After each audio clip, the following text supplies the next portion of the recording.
Welcome to Dose with Grace. My name is Aarti Sharma and I'm so happy to share this video with all of you. A very happy Shravan Somvar to all those who are the Shiv Bhakts and especially those who are fasting today. This is also coinciding with a very auspicious Purushottam Mass. Hence, we are so lucky to receive the blessings of Sri Vishnu as well as Mahadev. So let's begin this video with the chanting of these two beautiful, blissful and powerful mantras.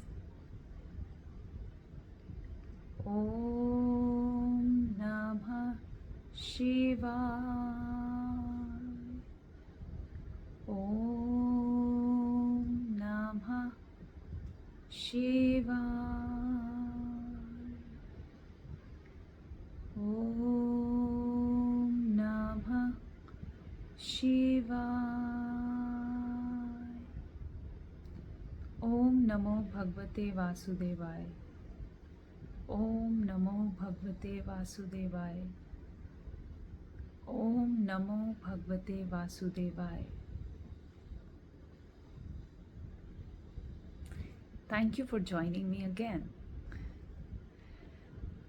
My name is Aarti, and as I am trying to bring out whatever little knowledge I have received on this journey from our very beautiful, very blessed and full of wisdom text in Sanatana Dharma, Bhagwat Geeta.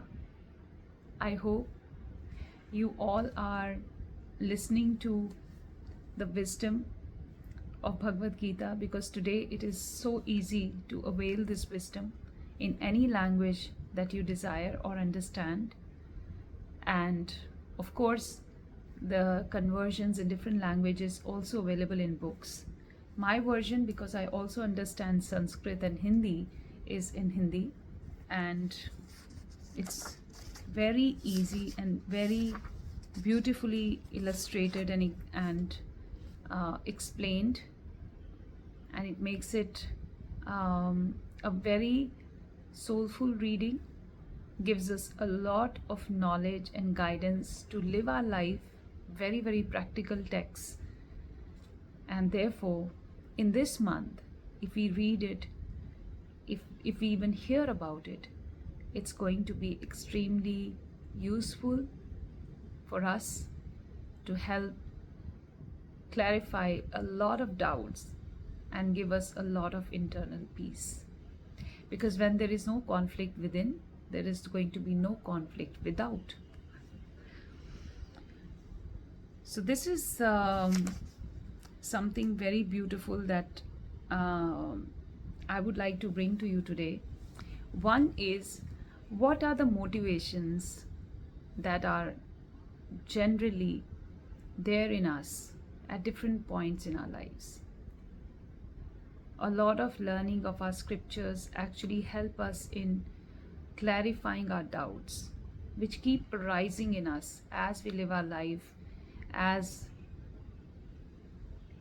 life happens, circumstances happen.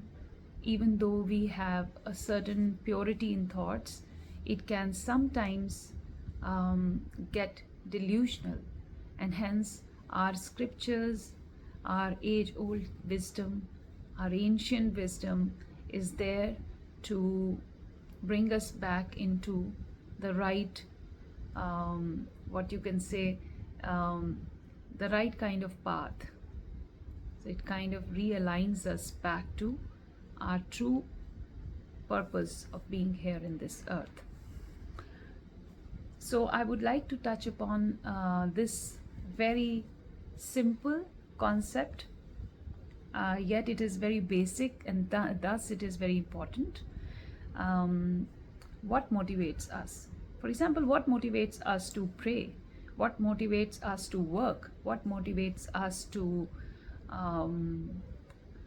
do the actions that we do, or to have the desires that we have? Or as simply put, what motivated me to make this video? So we have motivations for everything. Nothing begins without a motivation.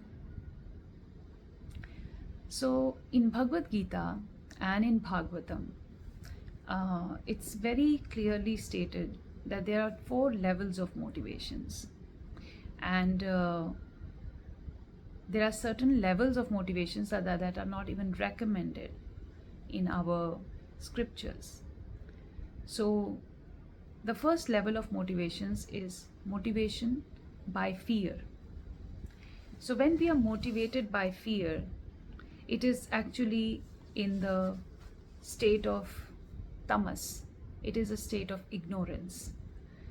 For example, if we do anything in life, even if we do prayers out of fear, we are actually in the state of ignorance. Even if we do charity out of fear, it is in the state of ignorance. In Bhagavad Gita, here I would like to refer, there is the chapter 14, Adhyay 14, where you have Prakriti ke 3 gun, the 3 modes of nature. If you understand English translation, in this chapter or in this Adhyay of Bhagavad Gita, very explicitly it is mentioned what are the 3 gunas, what are the 3 natures or modes of nature. They are tamogun, tamas, rajas, and sattva.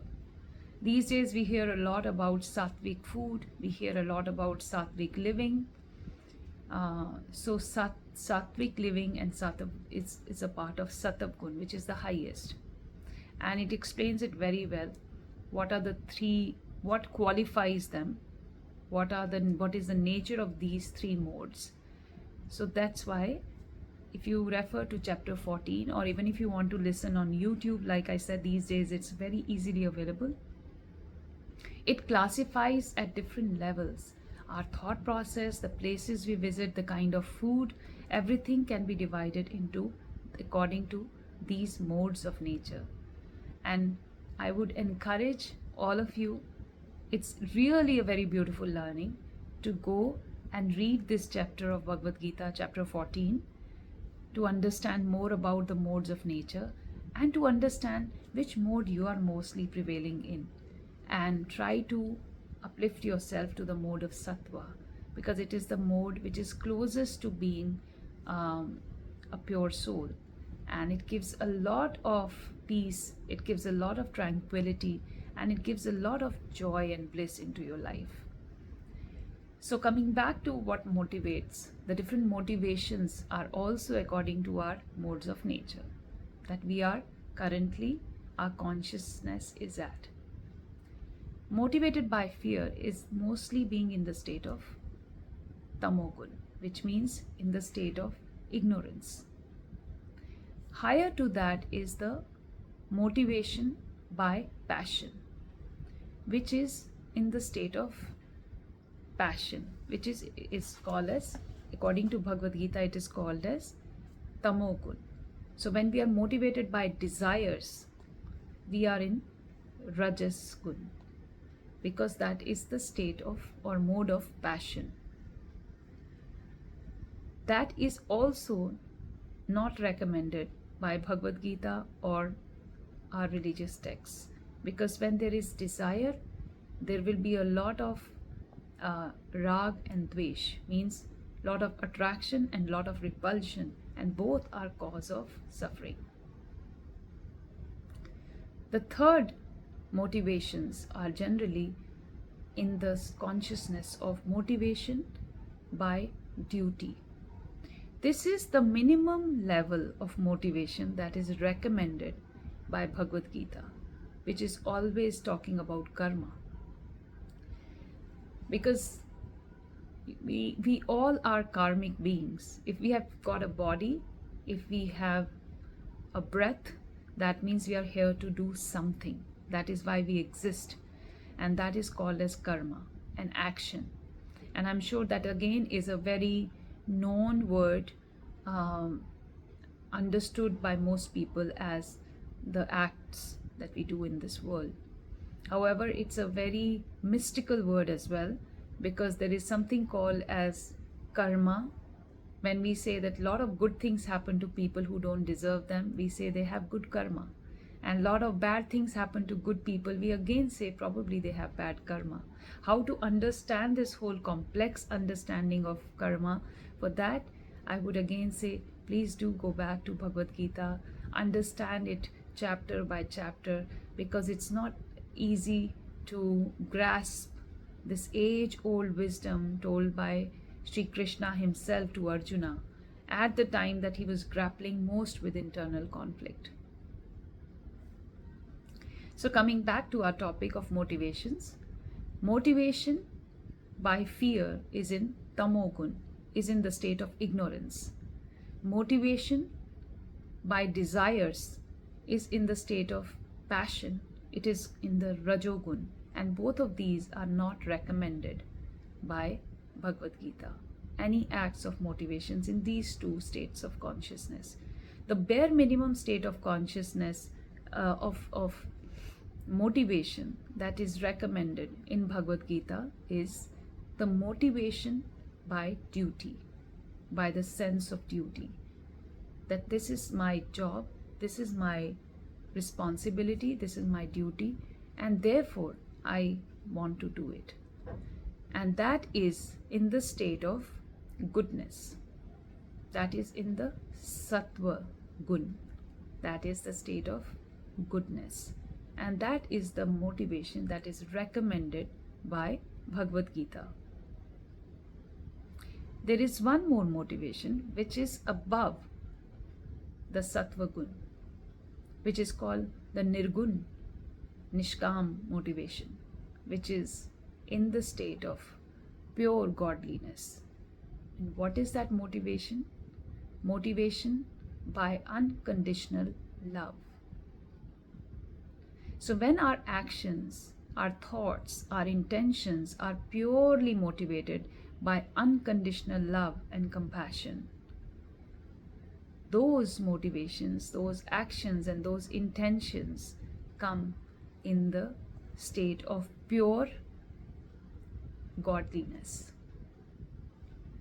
In those motivations, we may face scarcity, we may face impediments, we may face discomfort, but still we keep doing it, we keep returning to it, because that's where we find the complete inner contentment, because it's completely motivated by unconditional love.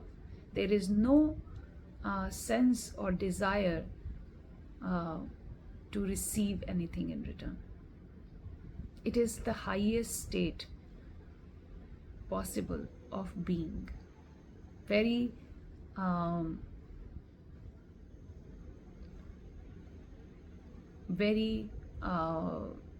difficult to achieve. I didn't want to use the word difficult, because then it becomes a desire, it becomes more of rajas gun to achieve it. But I would rather say it needs a lot of practice, and we slowly reach there. There is a way to let go of every other thing to be able to reach there. So it's not a goal to be achieved, it is something we inherently achieve when there is no goal. So that is one topic I wanted to really bring in this beautiful month of Shravan and Purushottam Mas. And as we talk about motivations, there is one very subtle thing I wanted to bring along, because I am so fascinated to see how much this month is attracting goodness among all the people in the form of rituals, prayers, donations, charity work, volunteer work. So picking one element from what we see around and reminiscing, reflecting upon that is what I really love to do.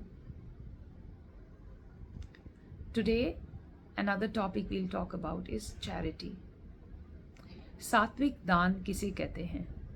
What is charity in the mode of goodness? Since we discussed the modes of nature, we discussed the motivation as recommended by Bhagavad Gita. The modes of nature also recommend how it is mentioned in Bhagavad Gita. Now, what does Bhagavad Gita say about Saatvik Daan. Because this month, most of us are very motivated to do charity in one way or the other, whatever suits us, whatever our skill set is, whatever our consciousness allows us to do. So it is nice to learn and share about what is Saatvik Daan. We thought, for the longest time, I thought any form of Daan is good because it is, after all, it is a charity. But even in charity, there are three categories. There can be charity in the mode of ignorance, which is called tamasic charity. There can be charity in the mode of passion, which would be called as rajasic charity. And then there is also charity in the mode of goodness, which is Saatvik Daan or Saatvik charity. The charity in the mode of tamas, the charity in the mode of ignorance, is a form of charity in which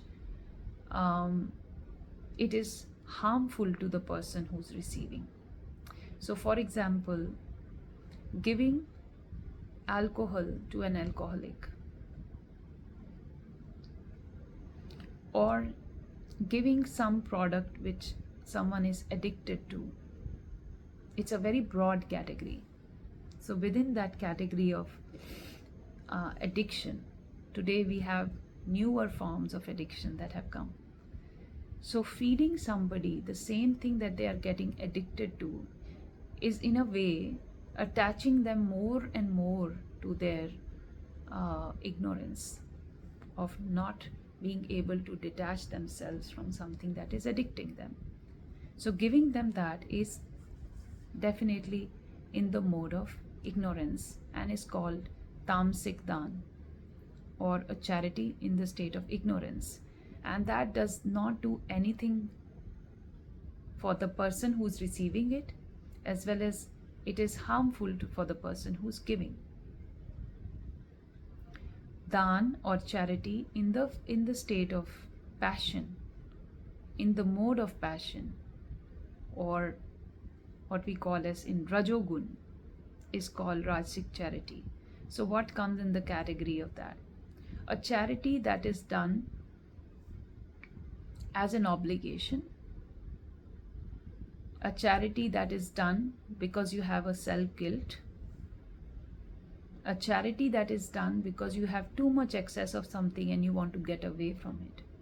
It is not coming from, it is coming from a state where you are wanting to receive something. Either you want to go to higher heavens. Many times people do charity because they want to go to Swargalok. That kind of charity is also under the category of Rajogun, which means the state of passion, because you always desire something in return of that. Or it could be that you desire a lot of applause, a lot of recognition for what you have given. You can understand the examples that we have in our society and understand that to which category a different kind of a charity that you see around is falling, and try not to do a charity in the state or in the consciousness of passion, because again that is not recommended by Bhagwat Geeta. Even a charity which is done with a state of guilt is also in the state of passion. Charity done with disrespect and only because someone elder is telling us to give is also not in the state of what is recommended by Bhagavad Gita, which is the Saatvik Daan. So what is Saatvik Daan? Or charity in the mode of goodness. Charity which is done from the sense of duty. We do it because it's our duty to do, without expecting anything in return. No going to higher planes, no achieving punya, not with that desire. Even if the outcome of that may be so, but that is in the hands of God, His choice. But not doing it with the purpose or desire or intention to receive something back. And when the charity is done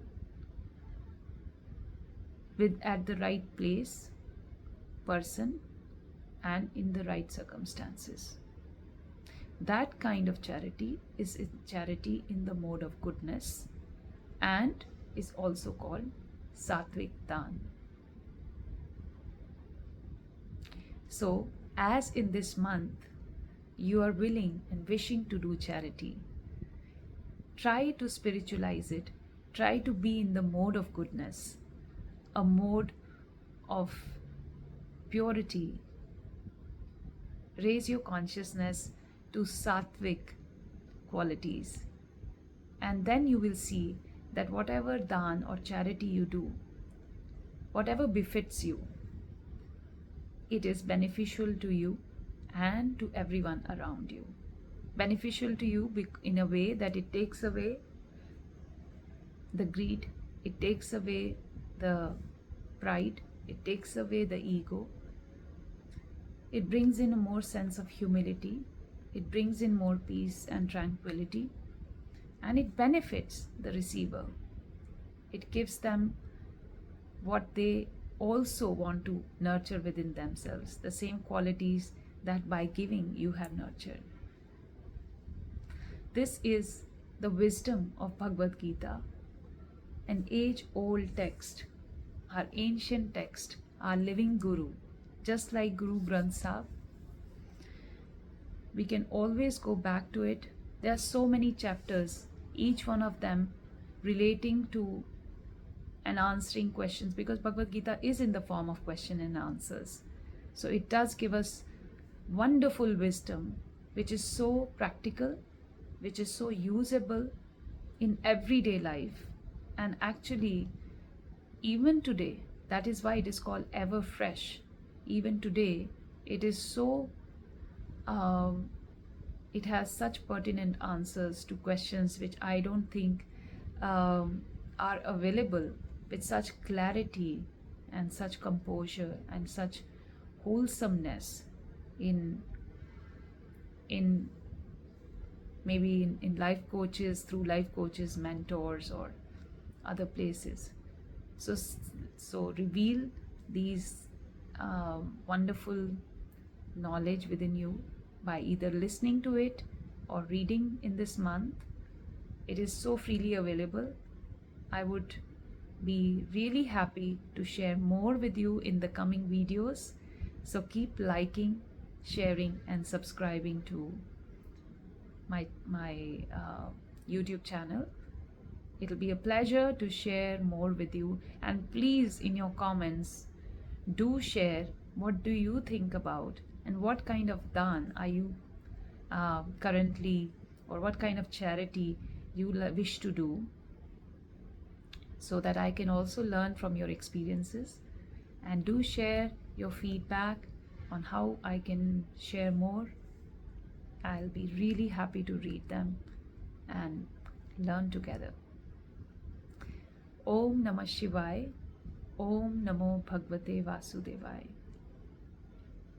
Thank you.